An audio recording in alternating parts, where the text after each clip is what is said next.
विद्यालय के प्रधानाध्यापक रविंद्र कुमार के द्वारा छात्रों पर SC/ST एक्ट लगाने की मिली धमकी। मामला औरंगाबाद जिले के मदनपुर प्रखंड के राजकीय उच्च विद्यालय वार का है। बताया जा रहा है कि विद्यालय के प्रधानाध्यापक रविंद्र कुमार के द्वारा प्रैक्टिकल की परीक्षा में छात्रों से पैसे लेकर पास किया जाता था, जबकि ऐसी परिस्थिति में पढ़े लिखे छात्र छात्राओं को अच्छे नंबर नहीं मिल पाता है। हालांकि इस मामले को लेकर सभी छात्र छात्राओं ने विद्यालय के प्रधानाध्यापक रविंद्र कुमार के खिलाफ जमकर विरोध किया। तो वहीं इस मामले की जानकारी लोजपा के प्रदेश महासचिव शहर रफीगंज विधानसभा क्षेत्र से रहे पूर्व प्रत्याशी प्रमोद कुमार सिंह खबर सुनते ही विद्यालय पहुंचे और विद्यालय के प्रधानाध्यापक रविंद्र कुमार से पूछताछ करने लगे और जमकर फटकार लगाई। हालांकि देखते ही देखते सैकड़ों की संख्या में छात्र छात्राएं एकत्रित हो गए और वहां पर भीड़ लग गई। आसपास के ग्रामीण भी इकट्ठा हो गए।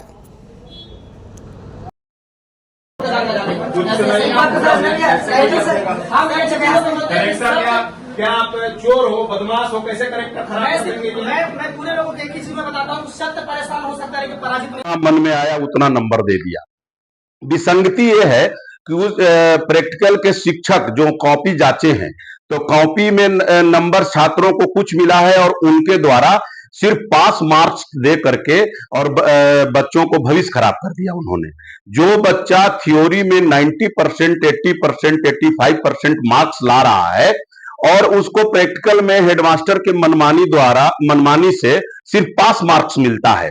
हम वहां पे उनके लड़कों के बुलाने पर हम गए, वहां स्कूल में गए, वह उसका पूछताछ किए हेडमास्टर से। हेडमास्टर ने उनको इतना अभिमान है कि मैं 17 वर्षों से इस स्कूल में हूं और हमारे बगैर स्कूल नहीं चलेगा, ये उनका कहना है। और छात्रों का भी कहना है कि ये कहते हैं कि तुम लोग यदि हमारे खिलाफ किसी भी तरह का कोई भी बात उठाओगे तो हमारा ऊपर तक पहुंच है। जो डीओ साहब का उन्होंने नाम लिया, डीओ जो है उनका संरक्षण प्राप्त है और डीओ के कहने पे ही हमको तो लगता है कि वो डीओ के कहने पे ही छात्रों के साथ ऐसा बेईमानी किया है उन्होंने। और उनको राजनीतिक संरक्षण भी प्राप्त है उनके भाषा से। उनका ट्रांसफर हो गया है, लेकिन वो ट्रांसफर के बाद भी वहां से वो जगह छोड़ना नहीं चाहते हैं।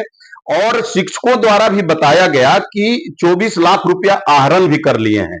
तो ये एक शिक्षक जो प्रभारी शिक्षक है और वो 24 लाख रुपया गमन कर ले और डीओ की जानकारी न हो, मैं इसको नहीं मानूंगा। डीओ से भी हमने कल बात किया तो हमारा बात सुनने के लिए वो तैयार नहीं। उससे स्पष्ट होता है कि डीओ के संरक्षण में वार हाई स्कूल के प्रभारी जो शिक्षक है वो भ्रष्टाचार किए और बच्चों के भविष्य के साथ खिलवाड़ किए, जो जिसकी मैं निंदा करता हूं। मैं स्पॉट पर गया, वहां बच्चों में इतना आक्रोश है कि जितना भी 10वीं में पास किए हैं बच्चे, उनका कॉपी निकलवाया और कॉपी निकालने के बाद उसमें नंबर कुछ और है और नंबर कुछ और दिया गया है।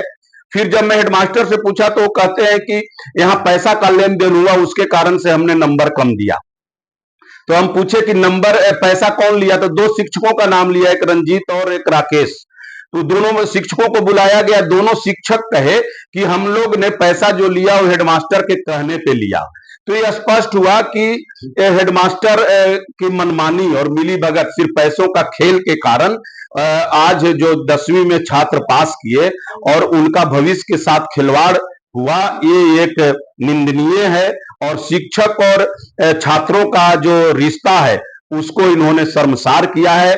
और वैसे शिक्षक को तो वहां से निलंबित ही नहीं, FIR होना चाहिए। हम लोग सरकार में है, सरकार को बदनाम कर रहे हैं। हमारी सरकार जो है जीरो टॉलरेंस पर काम करती है, लेकिन ये भ्रष्टाचार का शिक्षा विभाग में जखीरा वार हाई स्कूल में है, उसकी जांच हो तो आपको सब पता चलेगा। मैं आपको बैंक स्टेटमेंट भी दूंगा। ये 24 लाख जो रुपया निकाले हैं, जिसका कोई एक वर्ष में उस स्कूल में किसी तरह का कोई विकास का काम नहीं हुआ है। और वहां के शिक्षक द्वारा जो बताए कि 10 लाख रुपया एक ईंट भट्टा को ट्रांसफर किया गया है और वो 14 लाख का भी डिटेल है, उस डिटेल को भी मैं आपको दूंगा। और मैं डीएम साहब से मांग करता हूं और मुख्य सचिव जो बिहार सरकार के हैं शिक्षा विभाग के, उनके तक भी मैं लिखित में शिकायत करूंगा। वहां के बच्चे शिकायत करेंगे कि ऐसे भ्रष्ट पदाधिकारी पर कार्रवाई करते हुए बच्चों के भविष्य को सुधारने का काम करें। जो मैट्रिक में बच्चे जो प्रैक्टिकल में कम नंबर ला करके जो टॉप 10 में नहीं आए या अच्छा मार्क्स उनको नहीं मिल पाया, वो आहत हैं बच्चे। मैं बच्चों के साथ खड़ा हूं, उनका भविष्य खराब हुआ है। और कल बच्चे वहां रोड जाम भी किए, गेट बंद भी किए, ये आंदोलन होगा यदि कार्रवाई नहीं हुई और ऐसे शिक्षक वहां रह करके जो दुर्भावना के दृष्टि से छात्रों का भविष्य खराब करने पे तुले हैं, उनको तो विभाग में रहने का कोई अधिकार ही नहीं है। तो मैं मांग करूंगा मुख्य सचिव शिक्षा विभाग के आप लोग के माध्यम से कि इस पे कार्रवाई हो, इसकी जांच हो। और यहाँ के डीओ पर कोई भरोसा नहीं, डीओ तो मिली भगत है। मेरे लगता है कल जो बात किया मैंने वो उसमें संलिप्त है, उनको पूरी जानकारी है। इसलिए इनको छोड़ करके डीएम साहब कोई भी दूसरे विभाग के पदाधिकारी से स्कूल का जांच कराएं, सरकारी पैसे का जांच कराएं, इसका कॉपी का जांच कराएं और सभी जो छात्रों को जो नंबर मनमानी ढंग से दिया गया उसकी जांच होनी चाहिए।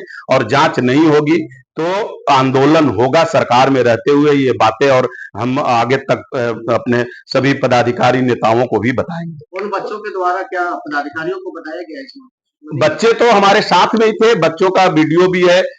बच्चे तो हमको बताए और हम उनको बोले कि आप लोग एप्लीकेशन लिख करके दीजिए और इसकी जांच हम करवाएंगे। वो आज एप्लीकेशन भी लाएंगे सबूत के साथ। उस दिन का सब वीडियो ऑडियो सब मेरे पास है जो आप लोगों को दे रहा हूं। व्यवहार शिक्षक का छात्रों के साथ जातीयता और दुर्व्यवहार वाली बात की उनको मतलब जानबूझ करके हमको फेल करना है या पैसा नहीं मिलेगा तो ये करना है, ये तो बहुत शर्मनाक बात है। कहीं ऐसे व्यक्ति को नीचे नहीं लेकिन ऊपर भी जगह नहीं है। ये हमारा व्यवहार का गौरव भी समाप्त किया जा रहा है सर, जो कि एक यहाँ ये वार का नाम से इतना विख्यात है, बहुत दूर दूर के लोग यहाँ पहले पढ़ने आया करते थे। क्या बताइए, हम 83 में एक का छात्र हैं, वो 10+2+3 2 साल यहाँ फर्स्ट डिवीजन नहीं आया, तो रामजतन बाबू बोले कि प्रतिष्ठा बचाना है स्कूल का, आपको फर्स्ट डिवीजन लाना है। रात दिन हम लोग मेहनत करके 3 लड़के हम लोग आए थे उस समय 1983 में, और देखे 81 और 82 में फर्स्ट डिवीजन नहीं आया था मैट्रिक में यहाँ पे कोई लड़का। इस बार और 83 में हम ही हैं जो फर्स्ट डिवीजन लाए। एक सत्येंद्र शर्मा हमारे साथ थे यहाँ टंडवा के, और एक हमारे गांव का अभिमन्यु, मेरे से 2 नंबर उसका कम आया। 3 लड़के हम लोग फर्स्ट डिवीजन लाए उस समय। आज यहाँ का भी प्रैक्टिकल का नंबर मिला हुआ था ना सर, तो आज और हम लोग गौरव बढ़ाने का काम किए हैं वारी हाई स्कूल। 3-4 और बच्चे वहाँ बिहार बोर्ड में पहुंचते पैदल चल करके हम लोग आते थे, कोई रास्ता नहीं था। 1983 आज कितना साल हो गया, 42 साल हो गया। बच्चा थ्योरी में नंबर ले पाया, प्रैक्टिकल में पीछे हो गया। गलत है ना। और यहाँ एक चीज और भी कहा जाता है कि जो बच्चा अगर एनसीसी कर रहा है उसका नंबर ही खाली 20 में 19 दिया जाएगा, जो एनसीसी नहीं कर रहा है उसका नहीं मिला। ऐसा कोई रूल है क्या आपके पास? ऐसा बिहार सरकार से ऐसा कोई रूल है?